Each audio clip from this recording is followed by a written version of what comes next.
नहमदुहु व नसल्ली अला रसूलिहिल करीम अम्मा बाद फ़ाऊज़ बिल्लाहि मिनश शैतानिर रजीम बिस्मिल्लाहिर रहमानिर रहीम। अस्सलामु अलैकुम नाज़रीन, मैं हूँ कारी वाजिद महमूद और आप देख रहे हैं कुरानी तालीमात। उम्मीद करता हूँ कि आप सब खैरियत से होंगे।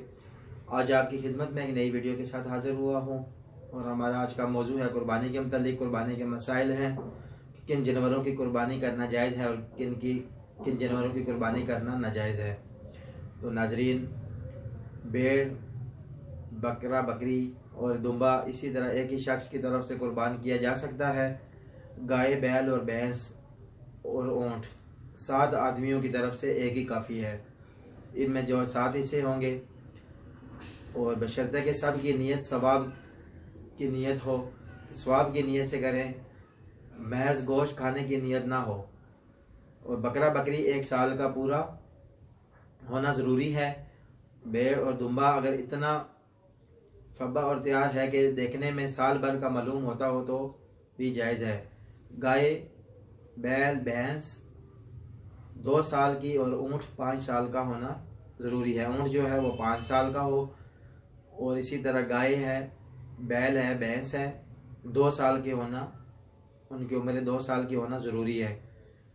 और इसी तरह इन उम्रों से कम उम्र के जानवरों के लिए कुर्बानी के लिए जानवर जो है वो काफ़ी नहीं है, जायज़ नहीं है।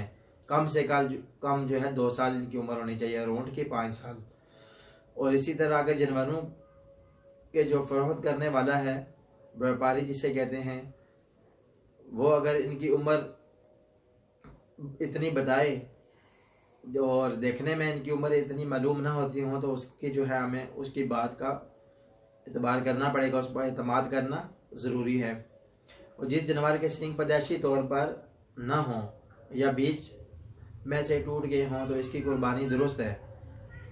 हाँ, अगर सींग जड़ से उखड़ गए हैं और जिसका असर दिमाग पर होना लाजम है तो इसकी कुर्बानी दुरुस्त नहीं है। जिस जानवर के जो है सींग टूट जाएं और बिल्कुल जड़ से ही उखड़ जाएं तो उसकी कुर्बानी जायज़ नहीं है।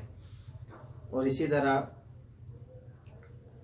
जो होता है अंधा बकरा हो या गाय हो, बैल हो, काना और लंगड़ा हो तो उस जानवर की भी कुर्बानी दुरुस्त नहीं है। इसी तरह अगर ऐसा मरीज और लागर जानवर है जो कुर्बानी की जगह तक चलकर जा नहीं सकता तो उसकी भी कुर्बानी जायज़ नहीं है। और जिस जानवर का तिहाई से ज़्यादा कान या दुम कट गई हो तो इसकी कुर्बानी भी जायज़ नहीं है।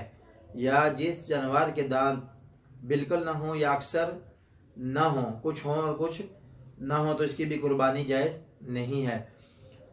और इसी तरह जिस जानवर के कान पैदाइशी तौर पर ही बिल्कुल ना हो इसकी भी कुर्बानी दुरुस्त नहीं है।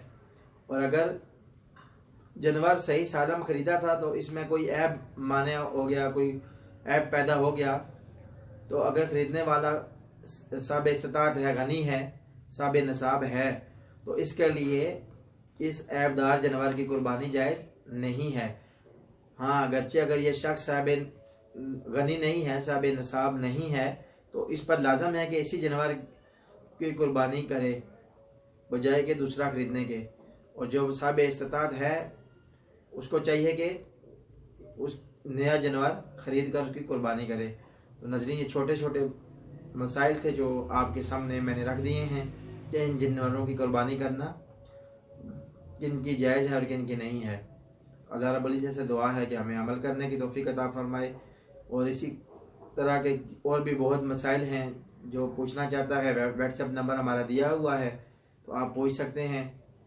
और इसके साथ ही हमें इजाज़त दीजिए। अल्लाह हाफ़िज़। अस्सलामु अलैकुम व रहमतुल्लाहि व बरकातुहू।